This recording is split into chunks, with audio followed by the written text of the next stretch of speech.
මේ ලෝකේ හැම මිනිස්සෙක්ම ඉන්නේ අපිට පුළුවන් වෙනකන් විතරයි. හැම කෙනෙක්ම අපි තියාගන්න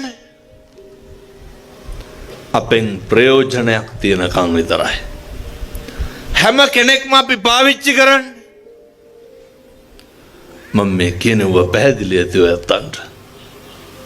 හැම කෙනෙක්ම අපි පාවිච්චි කරන්නේ පින්නතුනේ එයත්න්ගේ වැඩ කරලා දෙනකන් විතරයි.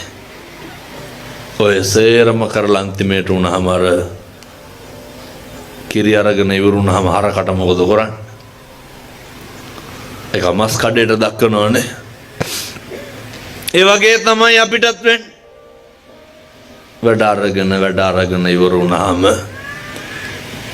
ආය අපෙන් වැඩක් නැති වුනහම ඒක දරුවෝ කියලා ભેදයක් නැහැ, ස්වාමියා කියලා ભેදයක් නැහැ. ඔය මරණකම් කණ්ඩ බොණ්ඩ දෙච්චරයි. මම දන්න ප්‍රසිද්ධ